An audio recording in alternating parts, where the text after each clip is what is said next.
Hey everybody, it's Sean and Ryan. Before we release our next batch of episodes from Indianapolis, Indiana, we wanted to kind of take you through a very special day we just had today on May 23rd. That's a Wednesday of 2018. We are currently driving back from the NASCAR Hall of Fame voting day, where 5 new inductees were just announced. But the day isn't just about that, and that's why we wanted to share it, because we had a mixture of things happen today, but it couldn't have been more of what Dinner with Racers is. Right. And we wanted to bring you along for what a Wednesday was like for us. Yeah, so we talked about going to the Hall of Fame inductee announcement when we were dealing with the podcast a few months ago. Tom Jensen told us about how the whole thing went. We thought that'd be kind of neat to go check out. So we decided that when we got back from Indy, we would go do the Hall of Fame. Another thing we thought about was the fact that we owe Bill Riley money. That's right. And how does that happen? How do we end up owing Bill Riley? Well, so if you didn't know, licensing in America is a thing. For those of you who often complain about the music that we end with. That's right. That's a perfect example of how licensing works, because then you ask people for free music, right, and that's what you get. Right. So Bill Riley gets a very small percentage, as he should, of the St. Riley t-shirt available on dinnerwithracers.com or at a Styled Aesthetic booth at any number of IMSA and IndyCar events. Right. And so if you've seen the St. Riley shirt, it absolutely is based upon Bill Riley's likeness. Our buddy Tyler Anastasi helped us with that shirt, and it's pretty special. But Bill does get a small percentage. Very small. And unfortunately, we have not paid Bill Riley since these went on sale in December. Exactly. So we have to make good on our deal. Bill has been hitting us up. Yeah, he's actually been sending you, was it Stewie from Family Guy memes? He kept sending me memes of Stewie saying, "Where's my money?" That's right, Bill Riley from Riley Technologies. And my response was often a photograph of a famous IMSA team owner who never pays his bills. Right, and so Bill loved that, but demanded money.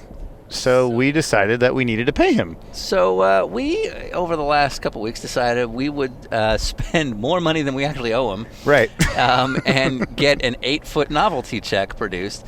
And I'm not talking about a funny, large novelty check. I'm talking about an 8-foot. It's like 8 foot by 3 foot or something. Yeah. It's ridiculous. It's 8 by 4. Yeah. It's 8 by 4. 8 foot wide novelty check. Right.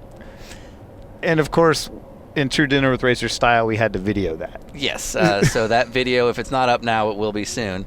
And so since we're going to Charlotte for this very prestigious honor, intense event, very powerful, emotional trip, once-in-a-lifetime experience for us, so we figured since we're going to Charlotte anyway, let's also drop off this 8-foot check to Bill Riley like a couple of assholes.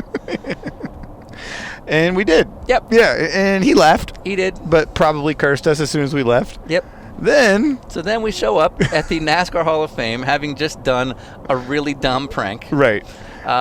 We put on nice clothes. We did. We looked very proper. And then we show up looking the part of people who belong to be there, even though we knew we don't. Yeah, and because of our connections that we have now, because we are, quote, media, we've gotten media credentials to the Indianapolis Motor Speedway and now the NASCAR Hall of Fame, none of which will probably ever happen again. But alas, there we were, allowed into the same room as Ray Evernham and Mark Martin and Ron Hornaday. So for voting day, where they announce sort of who the class of 2019 is going to be, there's basically like a sectioned off area for the haves, if you will. Which is us now. Which is apparently us because we had a lanyard. Right. And there's a kind of 3 different sets of chairs that maybe go back by about 6 rows. Right. And so maybe seating for about 50 people at most. Right. And so we sit kind of in the corner in the back, like trying to be out of the way. And we kind of got there with enough time to get a seat because that's what we were told to do. You know, Tom Jensen gave us a little insight. He's like, hey, if you want a seat, get there at a reasonable hour. But we also knew not to sit right up front, right, and be in the way. But now we're noticing people sitting down. And these people aren't just yahoos like us. Yeah. It's Harry Gant. Yeah, I literally looked to my right and I said, Sean, is that? And he's like, yeah, that's Tony George. Yeah, Tony George sits down right next to us. Yeah. Right next to him, Jim Campbell from GM. Yep. Matt Yoakum's right there. Matt Yoakum is there. Bobby Allison shows up. Bobby Allison. In front of us is Harry Gant, and then sitting next to him becomes Mark Martin and Eddie Gossage. Yeah, right. And then we're like, and then the podcast guys. Yeah, and then we got there. the two guys from that Dinner with Drivers show. Yeah, the podcast. So. So we're just seeing more and more people of note sitting down. It's like, well, I don't think we're allowed to be here. I don't. Exactly. And we just keep looking around, but like we don't want to out ourselves either. Yeah, exactly. So we're just sitting there, and then a young lady taps us on the shoulders. Are you Sean and Ryan? And we think, oh, we've been made. We have to get up now because we're going to be asked to like, oh, you need to stand over here. Clearly, you're not supposed to be here. No, it was Racer.com's Kelly Crandall, who was just introducing herself and telling us she likes what we do. Yeah, and it's like, oh, good to put a face with a name and everything there, and they didn't kick us out. Yeah. Right. So that was kind of nice. And then our boy, Tom Roberts. Tom was Alan Kowicki's PR guy. He's a big part of the podcast if you listen to that, and obviously if you watch the documentary. And he comes in looking great. Peter Jellen's with him looking even better. And Tom immediately starts talking to Eddie Gossage and Mark Martin. Right.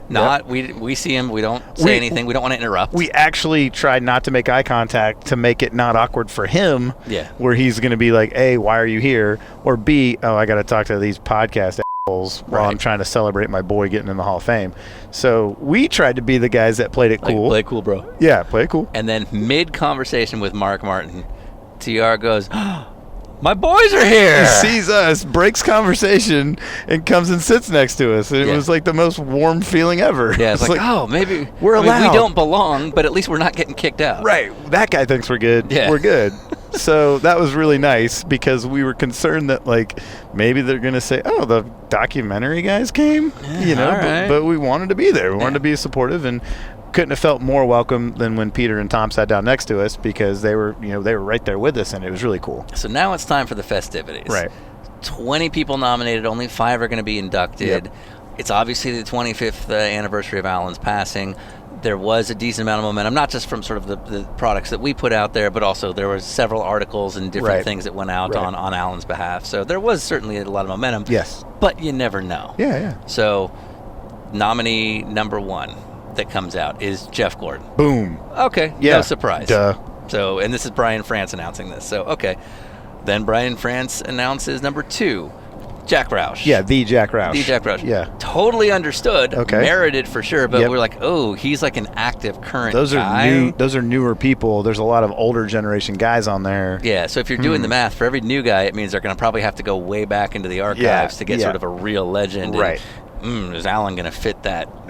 By the way, this is completely our own science kind of we're doing on it. Like, we have no idea if that's right. We have no idea how this works. And then we're like, okay, well, Jack Roush. Okay, well, number 3 will probably be somebody. Number 3, no, it's Roger Penske. The Roger Penske. Yeah. Okay. So now we're definitely not getting anybody from a recent era in. It's got to be like ancient times NASCAR. Yeah, because why wouldn't it be? It's basically three modern and fairly active guys. Yeah, exactly. So Brian France gets to number 4 that is going to be inducted into the 2019 Hall of Fame.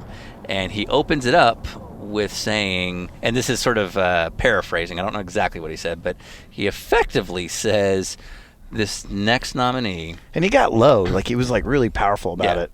He says the next inductee is somebody who would have gone on to win a lot more had his life not been tragically cut short. And at that time, Ryan, what happened? I literally slapped Sean on the leg, and I'm like, hey, man, like it's happening. Here we go. He's about to say Alan Kowicki. Yeah. Davey Allison. Like, oh, yeah, okay. I mean, awesome. Makes sense. Awesome. Allison deserves his place. But he died the same year as Alan, so it's like, oh my God, there's no way they're gonna put both of them 2 guys from the same time. No way, And we're like, oh no, this is it. And so immediately I'm mad. Right. Because I'm owed something, apparently. and I'm immediately thinking about TR, who's sitting like two people over from me. Who made the drive from like Guntersville, Alabama, all the way to come see us. And Tom is a very emotional guy. Yeah, wears his heart on his sleeve. And like Alan was, lifelong career good friend, ran PR. And with Alan Kowicki not really having a family per se, whenever there's sort of Alan Kowicki business to be discussed, it's Hall TR. of Fame, whatever, yeah. TR is the guy. Right. He's sort of the guy that's taking the place of Alan for any of these kind of functions. So this is effectively TR that's on the spot. Yeah. And once Davey Allison is, they're playing the video and we're like, oh, well, it's probably not Alan's year. Yeah, right. So we're just bummed. Yeah. And I'm literally thinking about all the tweets I'm not going to post on the way home, because I'm like already mad, like they voted the wrong way or something. And then video ends on Davey Allison. Now Right. Brian France is going to announce the fifth person. And his intro is basically, Alan Alan Kowicki. And that's it. Like, there's no anything. And I'm like, oh, well, hey, oh, he's cool. yeah, All right, woo. woo. And then they play the video. Yeah, they play the video. We're clapping and like we're like half hugging with TR and Peter Jellin, who's sitting next to us, and that was like the coolest thing ever. And it was super neat. I mean, you got to remember, like we only met TR a few months ago, but when you're doing a project like the Alan Kowicki special, there's a lot of emotion involved, and TR is an emotional guy, and it was really neat for us to see him get to like have his moment, of like always being there for Alan, being super supportive of everything.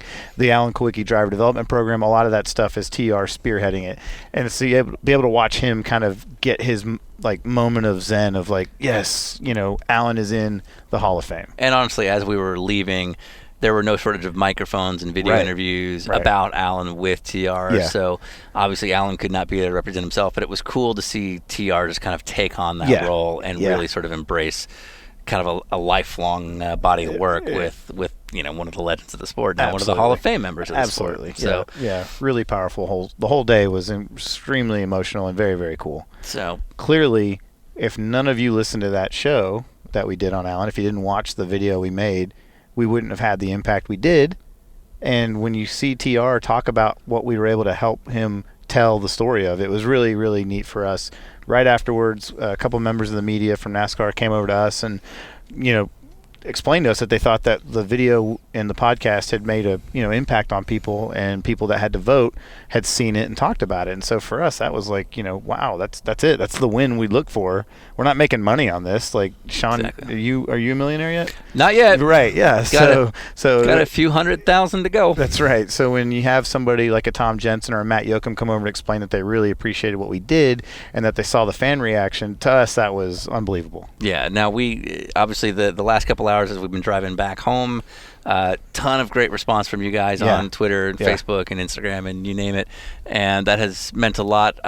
We didn't do anything. I mean, the Alan Kowicki's in the Hall of Fame because Alan Kowicki put himself there. Exactly. But obviously the support of his guys, not just TR, but also guys like Paul Andrews and Peter Jellin and Tony Gibson. I mean, these are the guys who are the real heroes of Alan Kowicki's cause. We just sort of were one of several different outlets to put the story out there, but for whatever reason, we have the most awesome fan base that's very, very loyal and very happy to get things out there. Yeah, it's crazy. And so, again, we can't take any credit for anything that wasn't earned by people outside of ourselves, but the fan support, was made very clear to us that the fan support and our awesome community of people really helped kind of keep that dialogue going, so that when these 50 some odd members got into the room to discuss that Alan was obviously looked after. Yeah, absolutely. So without our fans, we are nothing. We appreciate so much all of the tweets to our partners and sponsors on the show. That means a lot. It helps a lot. And without them, without you, we can't do this. So just know that from the deepest place of love, we appreciate everything you guys are doing to support us. Yeah, we couldn't have a day where we have both a kind of a lifetime achievement and a really dumb prank with Bill Riley happen within an 8-hour period. And that's because we've been lucky enough to carve out a really cool little niche with this project, and that is done entirely because we have the coolest fans who you guys are part of this. You're along the ride with us. We're doing our best to kind of make you part of it, and obviously it means everything that we get the support that we do. Our fans are not going back to the mill. They're not going back to the couple mill. of them are. The ones that didn't buy the shirt. Good point. Right, yeah. But once again, thank you so much, and enjoy these next episodes as they come out, and vote for Johnny Rock Page. Meow.